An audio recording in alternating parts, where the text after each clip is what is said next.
गंगा जी, राधे राधे महाराज जी। श्री हरिवंश, आपके चरणों में कोटि कोटि प्रणाम।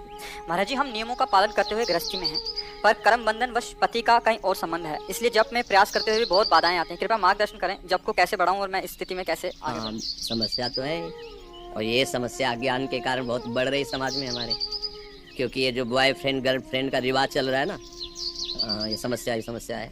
बच्चों को नजर नहीं आ रही ये बात। मान लो ये तो कामाशक्ति के कारण आगे बढ़ती है, लेकिन आज हमारे संस्कार यही डाले जा रहे हैं, जिसे आप समस्या से करें वही संस्कार डाले जा रहे हैं। अब बोलो, एक लड़का कई बच्चियों से, एक बच्ची कई बच्चों से, क्या जीवन उनका होगा, क्या जीवन होगा? उनको तो पता नहीं कि इसका परिणाम क्या होता है, बेविचार का परिणाम क्या होता है, उनको पता नहीं। बच्चे खिलवाड़, वैसे ही इंद्रियां विषयों की तरफ आकर्षित होती है और छूट मिल गई।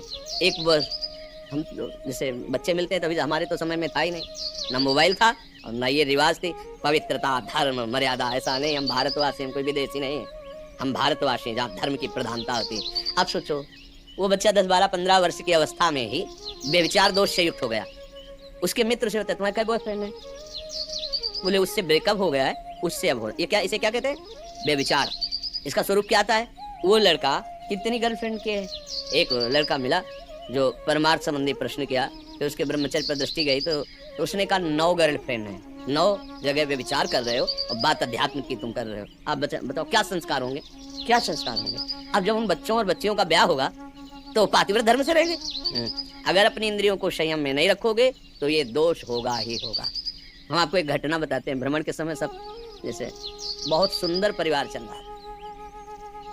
एक बच्ची थी, 2-3 वर्ष की, बच्चा होगा 5-7 वर्ष का, बहुत सुंदर, मतलब सुशील परिवार। अब विष आ रहा है उनके घर में, पहले का बॉयफ्रेंड पत्नी का, अभी तक तो प्रवेश, अब आया, दोनों मिले क्योंकि पूर्व प्रेम था। उनका पति ड्यूटी में गए आते होंगे, बोले आप कह देना हमारे कजन है, हम भी कह देंगे कि हाँ हमारी आवश्यकता है शहर में, तो कहो तो हम किराए में रह लें, आपको किराया दे दें या कुछ दिनों के लिए आप। ऐसा ही नाटक किया। वो सीधा आदमी, जब पत्नी कह रही कि हमारे परिवार के हैं, हमारे भाई लगते हैं, बच्चे उनको मामा कह रहे हैं, वो झुक के पैर छू रहा कि आप हमारे बानो हो। लगता है यार कि क्या है, अगर महीना 15 दिन के बाद से आप रह लीजिए, इसी कार्य का वो बहाना बना के। वो अर्थ ऐसा कमाता था, एक नौकर रखता था भोजन बनाने के लिए, पत्नी को असुविधा हो इसलिए भोजन सब। पत्नी ने हल्का जहर, उससे कहा तुम किसी काम में उसको लगा दो, हल्का जहर भोजन में डाला, तो बच्चे बेहोश हो गए और बनाने वाला बूढ़ा बेहोश हो गया, और वो ड्यूटी जाता था। दोनों बच्चों को उठाया और थोड़ा ऊंचा एक पर्वत जैसा था, उससे जाके पटक दिया, दोनों बच्चे मर गए। इसके बाद लौट के आई, रिपोर्ट लिखाई, मेरे बच्चे को ये जो मेरा काम करने वाला आदमी है ये गायब कर दिया। अब उसको जब चेतना दिलाई गई तो उसका कहा बच्चे कहाँ हैं, बहुत पिटाई। अब तो उसने कहा साहब मुझे ये पता नहीं कि बच्चे कहाँ गए, पर ये पता है कि आज मुझे भोजन बनाने की सेवा जो थी वो नहीं दी गई और भोजन पवाया गया। इसके बाद मुझे कुछ पता, तब उनके दिमाग में ये बात दौड़ी कि कुछ तो गड़बड़ है। तो उन्होंने कहा कि हम तुम्हें तब तक नहीं छोड़ेंगे, नौकर से कहा, जब तक हमें पक्का तुम्हारी सफाई की बात नहीं। तो उनका साहब हमें लगता है कि हमारे साहब को भी कुछ न कुछ खतरा हो जाएगा अगर आप सावधान नहीं रहेंगे। मुझे ऐसा लगता है कि मेरी मालकिन कुछ गड़बड़ कर रहे हैं, चाहे जितना मार डालो, हम आपको सच्ची बताते ना, मुझे बच्चों का पता है और मैं कैसे बेहोश हुआ ये मुझे पता नहीं, पर भोजन मुझे आज पवाया गया है। तो वहाँ लगा, हाँ, तो बोले तुम चलो, हम तो हमारी दृष्टि में रहोगे, हम पीछे पीछे शादी वर्दी में चलेंगे, तुम घर जाओ और फिर हमें बताओ क्या है। तो वहाँ जाके देखा कि कुर्सी में साहब बंधे थे जो पति थे, बस थोड़ी अगर विलम्ब हो जाती तो उनका भी गला घोट के मार दिया जाता। वो केवल इस बात से रो रहा था कि हमने तुम्हारे साथ क्या गलती की, तुम्हें बराबर प्यार दिया, सब सेवाएं दी, और आप हमारे साथ बचपन से गलत संस्कार है, अपनी ममता का गला घोट दिया एक वासना की पूर्ति के लिए।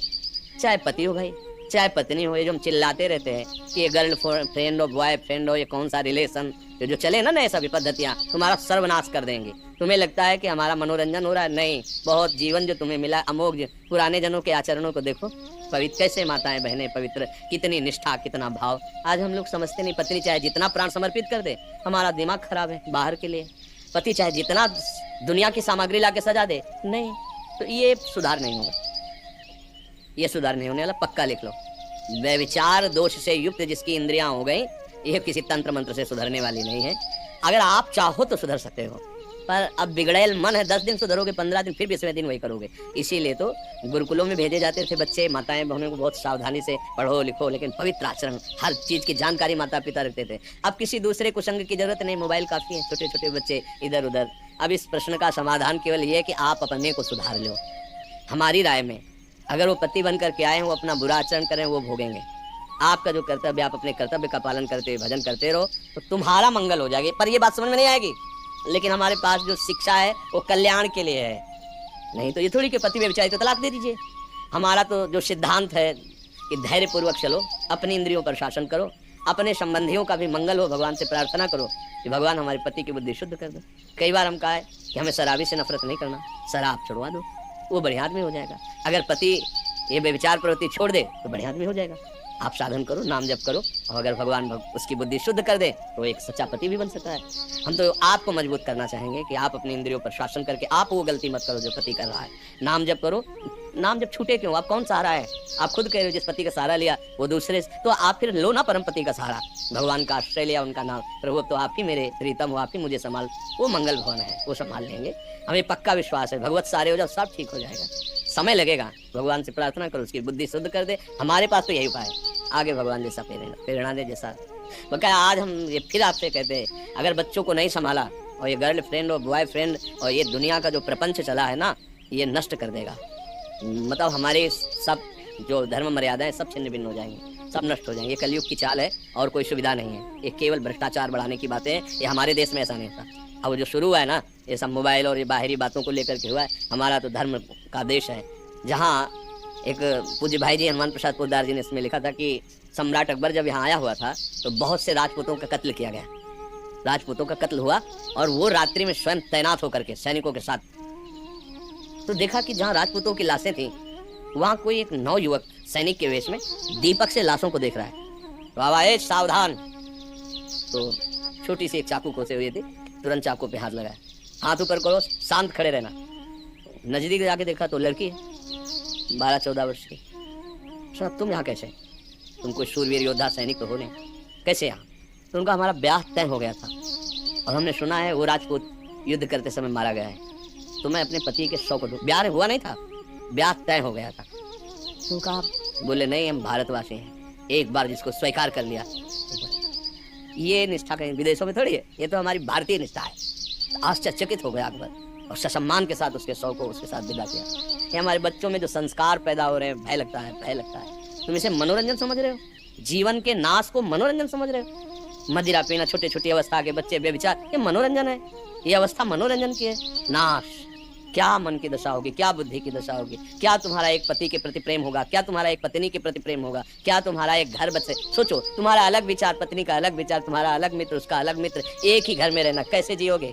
कैसे तुम्हें शांति रहेगी? कैसे तुम्हारा हृदय आनंदित रहेगा? तो भाई अब ये बातें कहा जाता है कि तो बाबा जी हैं, इनको क्या पता, ये तो अपने शास्त्रों की गाते हैं। अरे नया आधुनिक समाज, वीआईपी सिस्टम है, वीआईपी लोग हम हैं भैया, हमें ऐसे वीआईपी पने से डर लगता है जो तुम्हारे घर का नाश कर दे, जो तुम्हारी पवित्रता का नाश कर दे, जो तुम्हारे धर्म का नाश कर दे। तुम्हें पता नहीं ऐसा। तो सखी, मुझे लगता है कि भगवान का आश्रय लेकर भगवान से प्रार्थना करो कि पति की बुद्धि शुद्ध हो। भगवान बड़े कृपालु है। जो जीवन है भगवत भजन करते हुए व्यतीत किया जाए, यही सार है। ये जीवन नष्ट करने के लिए नहीं मिला, किसी एक बात पर आगे बढ़ो। भगवान की प्राप्ति ही परम मंगल है। यहाँ सब धोखे का है। सही पूछो तो उमा कहूँ मैं अनुभव अपना, सत्य हरिभजन जगत से बड़ा धोखा है संसार में। अमित शर्मा जी, नोएडा से। महाराज जी, आपके चरणों में कोटि कोटि प्रणाम। महाराज जी, घर में जिम्मेदारियों का भार होने के कारण कई बार ऊंची आवाज में परिवारजनों से बात करनी होती है और वो शासन में भी आ जाते हैं। अपितु मैं गुस्सा करने का स्वांग करता हूँ, उनमें भगवत भाव करके, परंतु तत्पश्चात हृदय में पूज्यजनों से नहीं, माताजी, पिताजी, बाबा जी, दादाजी, बड़े ताऊ जो घर परिवार के, पूज्यजनों से स्वांग नहीं। स्वांग किया जाता है शिष्य से, पुत्रों से या अधीन सेवकों से, उसको शिक्षा दें। अभी देहाभिमान नष्ट नहीं हुआ है, इसलिए वो स्वांग ज़्यादा देर टिकेगा नहीं। असलियत में अहंकार स्फुरित हो पड़ेगा और वो क्रोध रूप धारण कर लेगा, क्योंकि जब जीवन मुक्त महापुरुष होते हैं उनको ये अधिकार है। नहीं तो व्यवहार काल में बहुत सावधानी रखते हुए, जैसे पुत्र है, सेवक है या शिष्य विद्यार्थी है, तो उसको ऐसे, लेकिन गुरुजनों से नहीं, माता पिता बड़े बुजुर्ग जनों से सभ्यता और नम्रता से बात करें, सोई तो मनुष्यता है। फिर दैवी भावना तो और ऊंची भावना है, फिर तो भगवत भाव सब में हो जाएगा। पर कम से कम अपने पूज्य जनों के प्राप्त कर, उसमें शासन जरूरी है। फिर ये तो अपराध वृत्ति है। अपने माता पिता को शासन मिले, अपने पूज्य जनों से कड़वा और कठोर वचन बोले और अपने को कह दे कि मैं बुद्धिमान होकर केवल काम बनाने के लिए नाटक कर रहा हूँ, नहीं, ये अधर्माचरण है, इसे नाटक नहीं कहते। समझ पा रहे हैं आप? पद्मा बजोरिया जी। जय श्री राधे। राधे राधे। राधे राधे महाराज जी, आपके चरणों में दंडवत प्रणाम। महाराज जी, जीवन की हर अच्छी बुरी परिस्थितियों में हम किस प्रकार अपने हृदय में निर्भयता, निश्चिंतता, निर्द्वंदता लाएं? ये शरणागति का फल होता है। निर्भय, निश्चिंत, निशोक, संशय रहित, विपरीत भावना का त्याग, ये शरणागत के अंदर उतरते हैं। यदि हम भगवान की शरण में हैं, प्रभु की शरण में हैं, तो हमारे भगवान सर्वत्र हैं, सब में हैं, सब समय में हैं, सर्वशक्तिमान हैं, सबके हैं, मेरे भी हैं, सब समय में, इस समय भी हैं, सर्वत्र हैं तो यहाँ भी हैं, सर्वशक्तिमान हैं और हमें बहुत प्यार करते हैं। तो आप निर्भय हो जाओगे, फिर आपको भय नहीं लगेगा, क्योंकि ये लगेगा ना भगवान जो मुझे बहुत प्यार करते हैं वो सर्वशक्तिमान, वो सब कुछ ठीक कर सकते हैं, भय क्या करना, प्रभु है ना। बिल्कुल आश्चर्य में आपको निर्भयता प्राप्त होगी यदि ये बात समझ जाए, भगवान हैं, यहाँ से आस्तिकता प्रारंभ होती है। भगवान सर्वत्र हैं, ये थोड़ा और बड़ी बात हो गई। सर्वत्र है तो यहाँ भी है ना, सबके हैं तो मेरे भी है ना, सब समय है तो इस समय भी है ना। और भगवान को कहा गया सर्वभूत हिते रताः, समस्त जीवों को भगवान बहुत प्यार करते हैं। गोस्वामी जी ने कहा सब मम प्रिय सब मम उपजाए, भगवान करे सब मुझे बहुत प्यारे हैं क्योंकि सब मेरे द्वारा प्रकट किए हैं। आप भगवान को प्यार नहीं करते इसलिए आपको ऐसा अनुभव नहीं होता। जीव ही ये बात आपकी समझ में आएगी कि अनंत माताओं जैसा प्यार भगवान मुझे कर रहे हैं और वो बहुत सामर्थ्यशाली हैं और वो मेरे पास हैं और वो मेरे हैं। अब भय किस बात का, इसका जहां आपके अंदर बात आई, देखो 5 वर्ष के प्रहलाद जी कोई भय नहीं, क्योंकि ये बात कहाँ है तेरा भगवान, तो कहा इस तलवार में भी है, आप में भी है, जिस खंबे में बांध रखा है इसमें भी है। अच्छा तो खंबे में है भगवान, हाँ है। तो घूंसे का प्रहार किया हिरण्यकश्यप ने, वैसी दहाड़ हुई कि मूर्छित होकर गिर गया। और भगवान का वो अवतार हुआ जो कहीं लिखा पड़ा नहीं शास्त्रों में, नरसिंह वपु भयानक स्वरूप, क्योंकि हिरण्यकश्यप जैसे योद्धा को परास्त करने के लिए, क्योंकि सारे वरदान उसने मांग रखे थे, भगवान ने वो खंभे से प्रकट हो गए। कहो छो कहाँ जहाँ प्रभु नहीं, तो फिर भय किस बात का, इतना सामर्थ्यशाली भगवान हमारे समीप है, हमें प्यार कर रहा है, फिर मुझे कोई भयभीत कैसे कर सकता है। निशोक, जब हमारी कोई मानी हुई मान्यता नष्ट होती है तो हमें शोक हो जाता है। धन संपत्ति मान पद प्रतिष्ठा कुछ भी जिसको मैंने माना है, और वो चाहे व्यक्ति हो चाहे कुछ भी, अपनी मानी हुई मान्यता जब नष्ट होती है तो हमें शोक होता है। हमें ये विचार करना चाहिए कि जिसने अनंत ब्रह्मांडों को इतने में बना दिया, निमेष कहते हैं इसे, पलक झपकने को, वो बड़ा दयालु है। अगर मेरे किसी कर्म के परिणाम स्वरूप ये कुछ बिछुड़ना हुआ है, वस्तु व्यक्ति स्थान पद प्रतिष्ठा, तो मुझे निराश नहीं होना। वो कृपा करेगा तो इससे बढ़ के दे देगा ना, तो उसे शोक नहीं होता, क्योंकि जानता है कि मेरा स्वामी अखिल ब्रह्मांडों का स्वामी है और ये सब एक क्षण में कर दिया है। भ्रकुटी विलास सृष्टि लय हुई, वो अपने भ्रकुट के संचालन मात्र से पूरी सृष्टि की रचना, उसका पालन, उसका संहार एक निमिष में, ऐसा सामर्थ्यशाली। तो भक्त को इसलिए शोक नहीं होता। कुछ है जिस समय उसको जरूरत होगी ना, मेरे लिए नई सृष्टि रच देगा, मेरा मालिक है, मेरा प्रीतम है, मेरा यार है, निश्चिंत। नहीं तो पैसा नहीं है, व्यवस्था नहीं है, शरीर बूढ़ा हो चला है, कौन सेवा करेगा, वो स्वयं करेगा आके, क्या चिंता करनी। माधवदास बाबा के पास कोई नहीं था, बड़े बड़े शौच हो रहे थे, जगन्नाथ जी स्वयं उनकी शौच धो रहे थे। अर्जुन का रथ हाँका, भक्तों के लिए अपने प्रण को भूलकर उसके प्रण की रक्षा की, भक्तों के लिए चरण दाबे जाके, ये केवल औरों के लिए थोड़ी है, हम भी तो भगवान के हैं, पर हम वैसे बने जैसे वो भगवान के सिवा किसी अन्य का आश्रय नहीं, तो चमत्कार जीवन में प्रकट हो। हम चिंता क्यों करें, तो हम निर्भय निशोक निश्चिंत तभी हो सकते हैं जब हम भगवान के चरणों का आश्रय लेकर सतत भजन करें। ये बातों से नहीं होगा। एक बार सुनाया भी है कि जब गंगा किनारे भ्रमण करते थे तो नई अवस्था थी, तो अब हमें 10 किलोमीटर कोई गांव ही नहीं मिला और कोहरा छा गया, सर्दी का समय, अंधेरा, तो नई अवस्था थी, तो थोड़ा मन में कि अब जैसे गांव नजदीक कोई हो तो मंदिर में रुक जाए जाके, या गांव का आश्रय लेकर किसी लता के नीचे पर है ना कि गांव के नजदीक है। मन बहुत बेईमान होता है, धोखा दे देता है। भय सा लगा कि आसपास पता नहीं कहाँ गांव है, नहीं है, कैसा अंधेरा, ऐसा कोई मंदिर नहीं दिखाई दे रहा कि कहीं किसी आश्रम में चले जाए। तो दूर हमको एक प्रकाश सा दिखाई दिया, जैसे वो गंगा किनारे वो खेती करते हैं ना तरबूज आदि की, तो ऐसा आभास हुआ। हिम्मत आ गई कि शायद वहाँ कोई है। बहुत अंदर ग्लानि हुई कि अरे भगवान पास है, उनका भरोसा नहीं, वो दूर एक लालटेन या टॉर्च जगा रहा है कोई, तो मुझे उसका भरोसा जो मुझे बिल्कुल देख नहीं पा रहा, जान नहीं रहा। अरे मन, जो भगवान मेरे पास है उनका भरोसा नहीं, उस दूर जो अपरिचित है, पता नहीं मेरी बात सुने कि ना सुने, उसका भरोसा कर लिया। मन को डांट लगाई, अरे तू कैसा है, हमारे साथ भगवान चल रहे हैं, उन्होंने हमको इस मार्ग में चलाया, उनकी तरफ तेरा विश्वास नहीं तो घबराहट पैदा करा रहा है। और एक दूर आदमी टिमटिमाहट कर रहा है प्रकाश का, चाहे लालटेन हो या टार्च हो, तो मुझे भरोसा हो गया वहां कोई है। हमारा मन क्या होता है, प्रगट में जगत का आश्रय लेकर के वो हर्षित और शोकित होता रहता है। भगवान के आश्रय की बात तो हम करते हैं, लेकिन अंदर से आश्रय, तभी हमें भय लगता है। और अगर अंदर से, तो 5 वर्ष के बालक प्रहलाद जी है, चरित्र पढ़ के देखो कितने निर्भय हैं। अपना उनके पिता ये हिरण्यकश्यप और त्रिभुवन पति पद पे और ऐसे बात करते हैं, दैत्यराज ये जो मेरी बुद्धि भगवान में लगी, पढ़ाने लिखाने से नहीं लगती, ये किसी के सिखाने से नहीं हुई, ये महात्मा रजोभिषेकम भगवत प्रेमी महात्माओं के चरण रज के प्रताप से दाड़ रहा है। 5 वर्ष का बालक और त्रिभुवन पति हिरण्यकश्यप, न कोई भय है, न कोई चिंता है, न कोई शोक है, क्योंकि पता है मेरा भगवान मेरे साथ हर समय है। तो भगवान हर समय है, इसका पता आपको कैसे चलेगा?